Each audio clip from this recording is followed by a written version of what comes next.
Hello, welcome back to Tarot by Andy. Thank you for being here. This is my vibrational reading. Please do your own research for entertainment purposes and allegedly. Good morning, good evening, good afternoon, and thank you for the super thanks. Today I want to talk about Harry talking about his, I think he called it red mist. That's when he gets really rageful. It's interesting because I'm seeing more of this so-called mist online. Today during my just lounging period, I had a video come across my thread on a serial killer. And I know it did that because I'm covering the college killings by Brian Koberger on my other channel, Tarot Time with Andy. So, and he had it too when he was in high school. He did some manifesto writings about his mind, and he called it his white mist.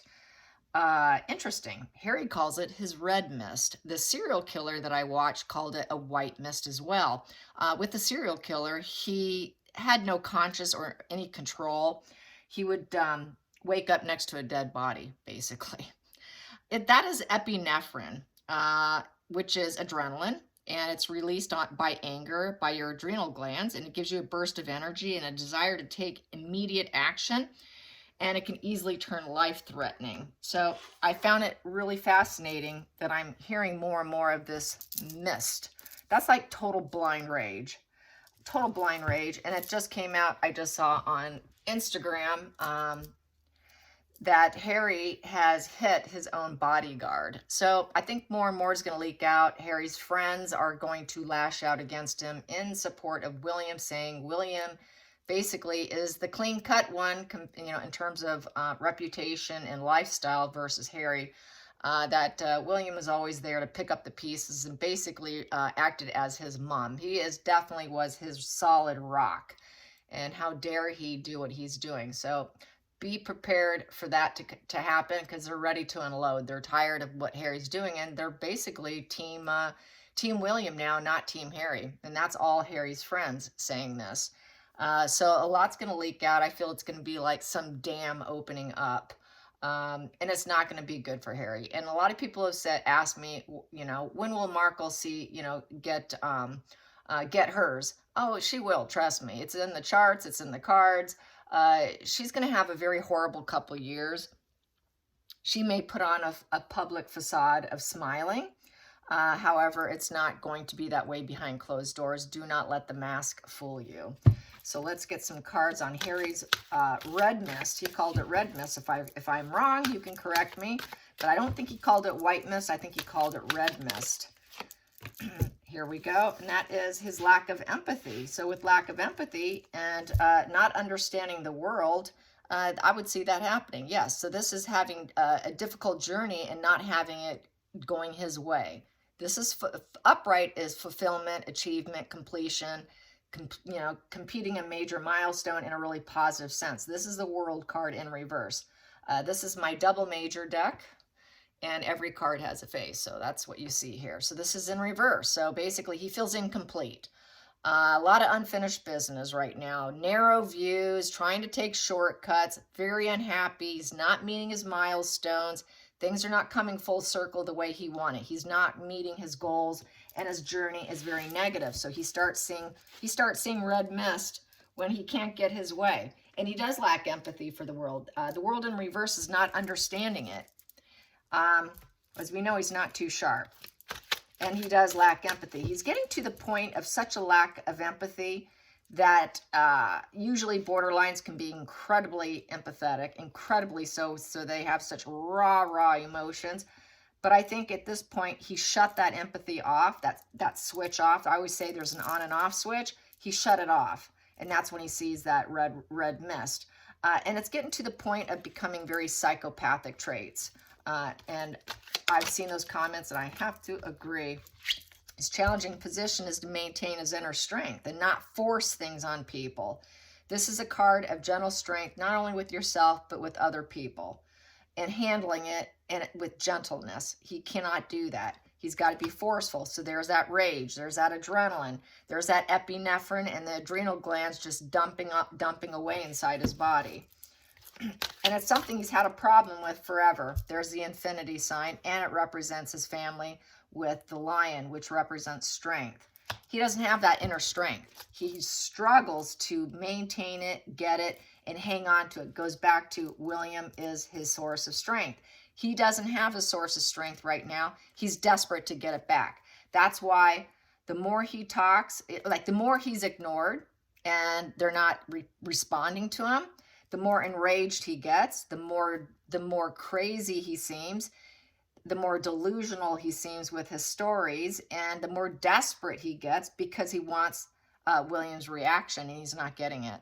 And that's why he's losing it. And he's going to keep losing it as long as he doesn't get a reaction. It's almost like you have to do that with them.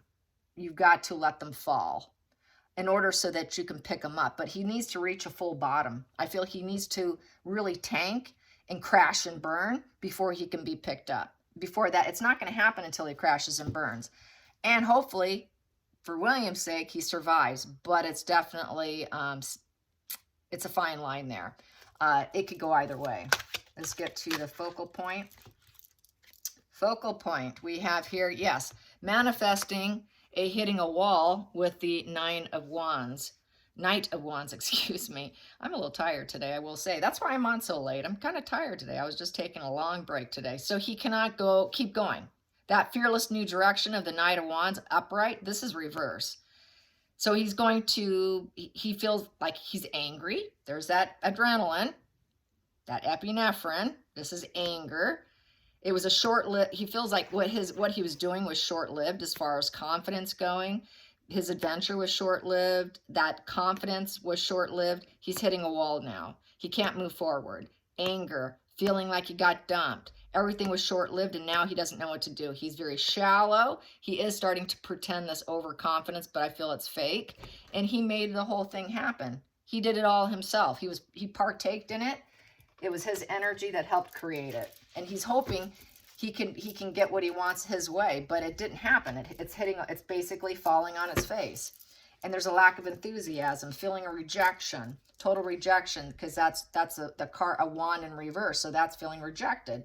He's not able to take action. He can't do. He feels stalled, and he wants to desperately start something. Please pay attention to me. I feel dumped. Please come in. Anything. Rescue me. Make my life better. You have the tools. I don't have the tools to do it. So he's feeling this abandonment, I think. He's feeling that rejection. Please come in and save me. William, come in and save me. It is kind of like a cry for help. Come in and save me, William, because he did it in the past. He's wondering, how far do I need to fall for him to come in and get me? It's like he is begging for help. That's how I see this. Let's go into the past position that no longer serves, and that is Odin and Penelope playing in the background. Yes, they are. There we go.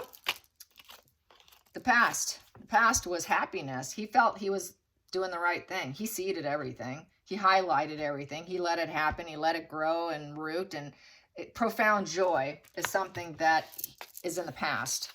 It's in the past. He was happy in sunny California. He's not so happy anymore with that sun card. I feel sunny California with the sunflowers. It doesn't serve him anymore. He's not happy being there. Hidden energy. He wants to go back. Hidden energy, the root, what's causing all of this, the root cause, yeah, he's ready to wave his white flag, all right. Yep, he's got self-doubt, inner critic, self-loathing, not doing well, crash and burn. Please come, I'm waving my white flag, come rescue me. Yeah, he knows he's under harsh judgment too. And he also knows that he's not able to let go of the grudges because judgment upright is letting go of the grudges. He's hoping William will probably let go of the grudges and come in and rescue him. Very vulnerable. Very vulnerable. He's stuck in the past. He's stuck in the past. He wants his past back. Loneliness, failure to learn lessons, very immature, arrested development. William is basically his strong rock. He misses his strong rock, his voice of reason. Let's go into the future. Go into the future. Knight of Pentacles upright. Yeah, so he's hoping someone comes in slow and steady and to give him some encouragement. This here is the workhorse. Slow and steady wins the race. He wants someone to come in with a message. Basically, it's sort of a rescue. Will someone come in and rescue me? And not give up on him. Please don't give up on me. That Knight of Pentacles is someone who never gives up. They keep going. They keep going. They keep going. And so it is an arrival. It is an arrival. All the knights are an arrival. So he's hoping someone comes in and arrives in and picks him up and doesn't give up on him, and realizes he still has potential that's unrealized, so that maybe he can rescue him. Yep, he wants the Knight of Pentacles to rescue him, because William is that slow and steady wins the race horse, not Harry. And to pick up Harry, the brother you once loved, Page of Cups. Yep, so he wants that loving message coming, the arrival of a message in essence, the message of love. So he wants a message of love. Yeah, he really wants to be rescued. Outside influences affecting him. He's miserable. He cannot see the benefits. People see him as a miserable soul. The outside influence is definitely putting a dark cloud over his head. He cannot feel any joy. He cannot even feel the joy of California sun, okay? He might be in the California sun, but he's not feeling the rays, okay? He's feeling misery. He doesn't feel like he's growing. He can't see it anything. And then we have here the Page of Wands, in terms of outside influences. People expect him to, though. People expect him to still perform while he's miserable. And he's having a hard time with that, because people are expecting things of him, because he's got this team of people he's hired a book deal to do, and he's expected through the depression, through the misery, having a struggle here with this dark cloud looming over him, to keep going with this creative project, because it's a wand. He created something. Now he's got to promote it. He's got to promote with that wand there. Not feeling too energetic to do it. He's low energy, very low energy, and he's not grounded. He's not grounded in nature. He cannot feel the joy. Wherever he's at, he's not feeling it. It's like a robot just going through the motions. And people are probably noticing it around him. So he's they're having to pick him up and encourage him. And he's hoping he can get some approval by doing so, even though he's absolutely in misery. The hopes and fears is his wife, Queen of Swords in reverse. And he also fears the rejection and being told no, and hearing harsh words. He doesn't want to hear the truth. He doesn't want to be told that he's done some bad things. He doesn't want brutal honesty too. But also this could be representative of Markle being cruel, and he knows that she's keeping a close eye on him. And whatever he does is going to get back to her, and then she's going to judge it based on how good it is for her and does it serve her. What's it doing for me, for me mainly? Not what's it doing for you, but what's it doing for me? How's it going to affect me? So all his behavior is affecting Markle. So this is where she's using it against him for divorce. So she's looking at it saying, how's it affecting me? And I'm going to use it for cruelty so that I can benefit, because she's very self-referential, and she will cut through those clouds. There's a lot of clouds here. She's going to cut through the clouds to clear the way for herself. How can I benefit from this? How can I make myself look glorious? Mirror, mirror on the wall, who's the fairest of them all? And I'm going to cut through the clouds, and I'll lie about it if I have to. So he knows that she will lie. He knows he's married to a really profound liar, really. And he's caught on. He knows. He's not in denial about it. He might deny it to the public, but he knows. And then we have here the final outcome here. The idealistic thing is the High Priestess. That's sort of saying it's idealistic. Going with your gut and hoping that his brother comes along. The guy who has it all. The King of Pentacles is Prince William. He's the one who's got the family, the solid job, the respect, and he's the ideal brother, not Harry. His brother's ideal. His brother's got it all. His brother has spiritual insight, psychic, good gut feelings, good knowledge. He keeps the secrets. He doesn't open his mouth. This card here is about keeping secrets. It's Harry who's opening his mouth. But his brother knows how to keep his mouth shut. So that means, that's what it means too. Let's get to the center of the deck. We got here, yeah, William is the temperate one, the calm, cool, collected. He's the angelic energy, but he made him very upset with the Queen, with the King of Cups in reverse. He knows he's being manipulated, and Harry knows he's manipulating him. He's pushing his buttons of his calm nature and seeing if he reacts, but it's emotional manipulation, I feel, on Harry's end, trying to really poke and prod and trigger the temperate, balanced, balanced energy of William. And he's hoping by doing that, he's going to react with anger, but he's not reacting. And so that's why he's having a hard time. That's why he's becoming more and more pathological, is because he's not getting the reaction. He keeps poking and he keeps staying calm, collected. I'm keeping the secrets. I'm maintaining my high vibe. You're not going to affect me.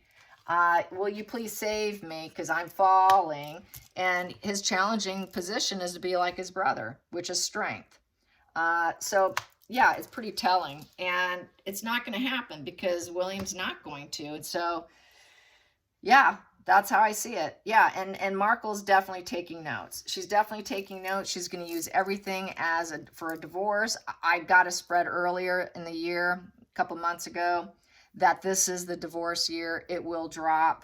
Maybe it won't be finalized, but everything's going to drop. And then we're going to hear, yes, they have split. They're getting a divorce. And it is going to happen this year. It is within by the end of the year. By January, it will be a done deal in terms of everybody knowing that they're not a couple anymore. And it's also going to be more stuff. The dam's breaking open and the karma's coming and it's going to flood them. So people don't worry. It's coming for them. And it's going to be a couple really bad years because quite a few astrological people, which I wouldn't mind paying to get one done on both of them. I haven't done it. It's going to be really a couple of really rough years for them. Really rough years. So don't think that they're not getting what's coming to them. They are. They absolutely are. All right, you guys, I hope you have a great Sunday evening. Until next time, like and subscribe. Bye, you guys.